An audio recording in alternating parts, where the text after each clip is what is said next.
Good morning students. कैसे हो आप सभी? देखिए, मैं आपका टीचर कक्षा 9 की हिंदी पाठ्य पुस्तक क्षितिज की आज हम वर्कशीट 72 के बारे में चर्चा करेंगे। और आज 28 दिसंबर 2020 तारीख है। देखिए, आज ये मेरा पहला वीडियो है, लेकिन हम अब जैसे जैसे वर्कशीट्स आती जाएंगी हम डेली डेली उनको सॉल्व करते जाएंगे। और आपकी जो भी क्वेरी होगी वो आप हमें कमेंट सेक्शन में लिख सकते हैं। ठीक है।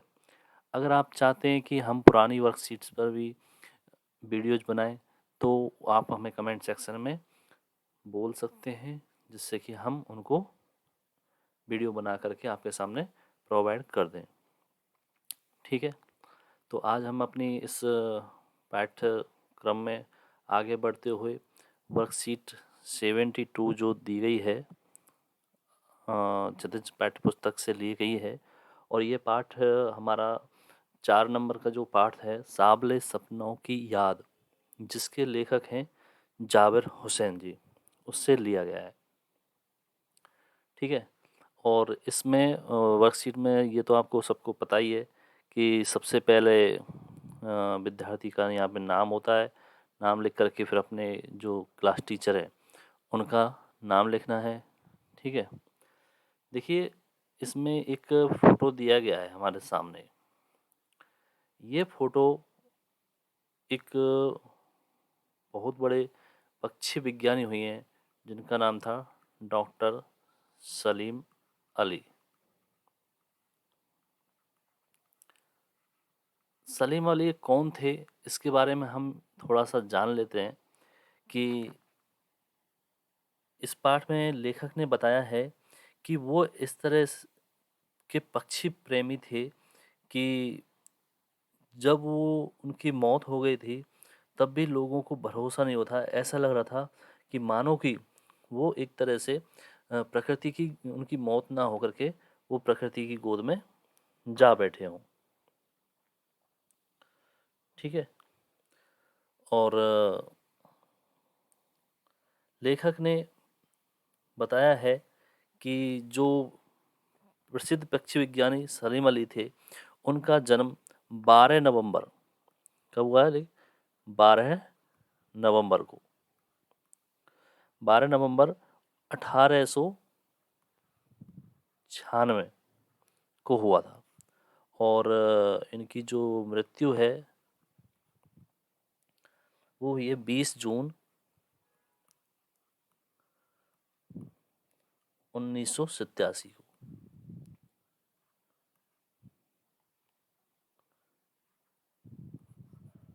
ठीक है। ये जन्म 12 का हुआ है 12 नवंबर 1896 को, और मृत्यु 20 जून 1987 को। इन्होंने अपनी जो आत्मकथा थी fall of A sparrow, fall of A sparrow के नाम से लगी थी। फॉल ऑफ ए SPARRO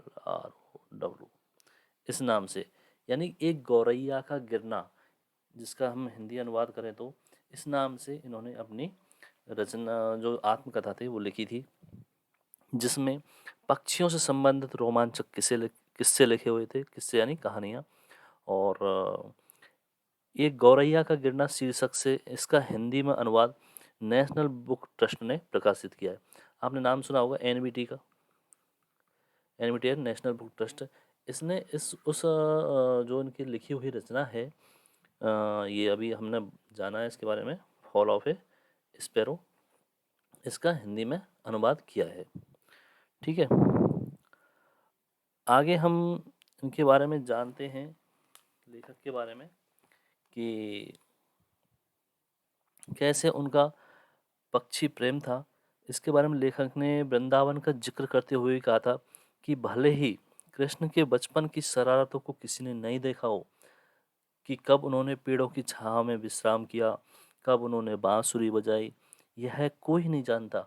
लेकिन अगर आज कोई वृंदावन जा कर के नदी के सांवले पानी को देखे तो वह कृष्ण की याद तो दिला देता है, जो आज भी वृंदावन कृष्ण की बांसुरी से जादू से खाली नहीं हुआ है। उसी तरह से सलीम अली को भी पक्षी प्रेमी के रूप में हरदम याद किया जाएगा। अपने पूर्व समय की याद करते हुए लेखक ने बताया कि वे अपने उम्र के 100वें पड़ाव के करीब थे। यात्राओं की थकान ने उनको इतना कमजोर कर दिया था कि कैंसर जैसी जानलेवा जो बीमारी है उनकी मृत्यु का कारण बनी थी। परंतु एक बात यहाँ स्पष्ट थी कि वे सब मिलकर के उनकी आंखों से वो रोशनी छीनने में सफल नहीं हो पाई, जो पक्षियों की तलाश में और उनकी हिफाजत करने के लिए वो दर दर भटकते रहते। अपने जीवन के एकांत क्षणों में भी दूरबीन के साथ पक्षियों को निहारते रहते थे, और वे उन लोगों में से थे जो प्रकृति के अभाव में ना जा करके प्रकृति को अपने प्रभाव में लाते थे। उन्होंने अपना जीवन साथी भी अपने स्कूल की सहपाठी तहमीना को चुना, जिन्होंने हर लम्हे में उनका सहयोग दिया था। ठीक है। इसके बाद हम थोड़ा सा अपनी इस वर्कशीट में जो थोड़ा सा इसके बारे में दिया गया है कि देखिए, अभी थोड़ा सा बड़ा करके बताता हूँ आपको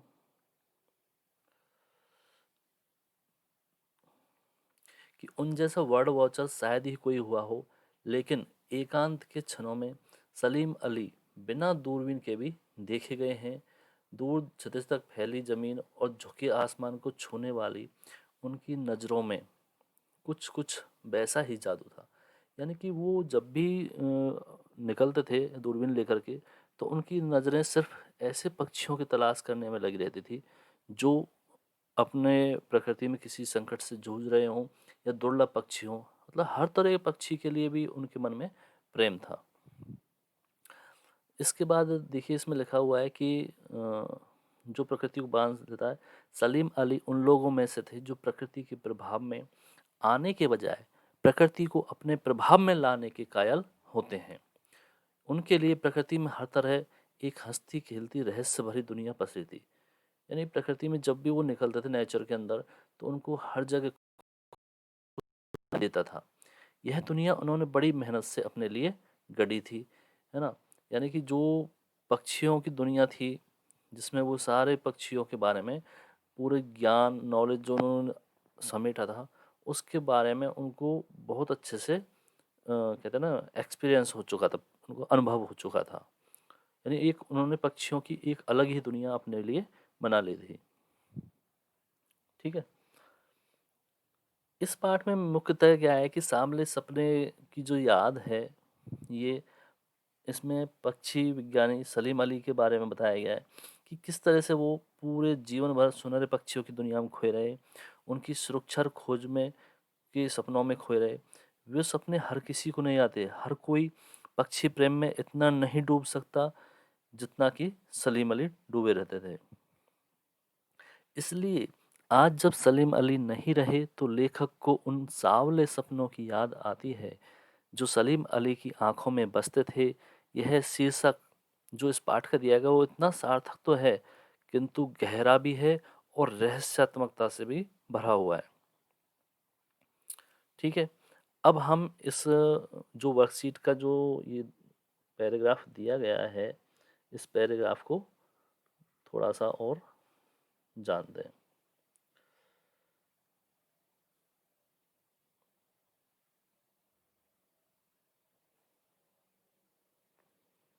ठीक है। इसमें पहला क्वेश्चन जो दिया गया है कि प्रकृति को क्या बांध लेता था। ठीक है। तो अभी हमने इसमें पढ़ा था कि सलीम अली की नज़रों के सामने क्षितिज तक फैली जमीन और उनके झुके आसमान को छूने वाली उनकी नज़रों में कुछ वैसा ही जादू था जो प्रकृति को बांध लेता है। ठीक है। नंबर 2 है वर्ड वाचर से आपका क्या अभिप्राय है। देखिए, ये एक इंग्लिश शब्द है, वर्ड वॉचर। वर्ड वॉचर का मतलब होता है बर्ड यानी पक्षी, चिड़िया जिसको हम बोलते हैं बर्ड, है ना। वॉचर यानी देखने वाला। तो यहाँ पर बर्ड वॉचर सलीम अली जी के लिए प्रयुक्त हुआ है, जिसमें उन्होंने के द्वारा पक्षियों के ऊपर सारी जो शोध कार्य किया गया था, जो कहते हैं ना रिसर्च की गई थी, उसके बारे में वर्णन है। अगला प्रश्न है, उन्होंने प्रकृति की दुनिया को कैसे गढ़ा था, है ना। तो प्रकृति की दुनिया को कैसे गढ़ा कि उन्होंने अपनी दुनिया, जिसमें सिर्फ पक्षियों के बारे में उनके वर्णन किया गया था कि पक्षियों जैसे कि पक्षी क्या खाते हैं, क्या पीते हैं और कैसे उनके फैमिली होती है ना, क्या कहाँ कहाँ पाए जाते हैं, एक स्थान विशेष में किस समय विशेष में वो रहते हैं, किस विशेष समय में वो उड़ जाते हैं। ठीक है, ये सब उन्होंने शोध किया था। शोध का मतलब उन्होंने उस बारे में गहन अध्ययन किया था। और इस पक्षी विज्ञान के बारे में वो इतने बड़े ज्ञानी हो चुके थे, उनको इतना अनुभव हो चुका था कि ऐसा लगता था कि मानो कि उन्होंने पक्षियों के बारे में एक अपनी अलग ही दुनिया बना ली हो, जिसमें सिर्फ सलीम अली हैं और पक्षी हैं। ठीक है, एक पूरी प्रकृति की उन्होंने अलग ही दुनिया गढ़ ली थी। नंबर प्रश्न 4, जो प्रकृति के प्रभाव में आने के बजाय प्रकृति को अपने प्रभाव में लाने के कायल होते हैं, इस पंक्ति का आशय स्पष्ट करें। देखिए कहते हैं ना कि लोग दो तरह के होते हैं। एक वो होते हैं जो दूसरों के कदमों पे चलते हैं, ठीक है, और एक वो होते हैं जो अपने पद चिन्ह बनाते हैं। ठीक है, तो सलीम अली उनमें से थे जिन्होंने अपने लिए अलग से प्रकृति में स्थान हासिल किया था। यानी कि उन्होंने पहले कोई इतने पक्षी विज्ञानी के बारे में कोई जानता नहीं था।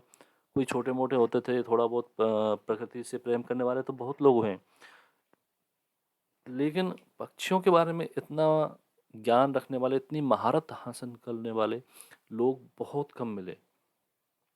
लेकिन सलीम अली जी, डॉक्टर सलीम अली जी एक ऐसे विशेष पक्षी विज्ञानी हुए जिन्होंने उन छोटे छोटे चिड़िया, बड़े पक्षियों के बारे में गहनता से विचार किया और उनके बारे में जाना पहचाना। यानी कि प्रकृति में रह करके उन्होंने प्रकृति के एक बहुत कहते हैं ना एक अलग ही दुनिया जिसमें सिर्फ पक्षी थे, उनके पूरे रिसर्च करके उनके बारे में एक अपनी प्रकृति बनाई और प्रकृति को अपने प्रभाव में लाने में सफल रहे। सलीम अली एकांत क्षणों में क्या करते थे? देखिए, इसमें हमें वर्कशीट में बताया गया है कि एकांत के क्षणों में सलीम अली बिना दूरबीन के भी देखे जाते थे, है ना। अब बिना दूरबीन के तो क्या करेंगे वो, तो ये हम इसमें जानते हैं। अभी देखो थोड़ा बड़ा करता हूँ इसको, कि एकांत के क्षणों में सलीम अली बिना दूरबीन के देखे गए दूर क्षितिज तक फैली जमीन और झुके आसमान को छूने वाली उनकी नजरों में कुछ वैसा वैसा जादू था जो प्रकृति को बांध लेता है। यानी कि सलीम अली जब भी अकेले में बैठे रहते थे तो वो क्षितिज के में, क्षितिज जानते हो, जो अपने ये पाठ्य पुस्तक का भी नाम है, क्षितिज का मतलब होता है वह स्थान जहाँ पर धरती, जैसे ये धरती है, ठीक है, और ये आसमान है, ठीक है। अब हम जैसे यहाँ पर खड़े हैं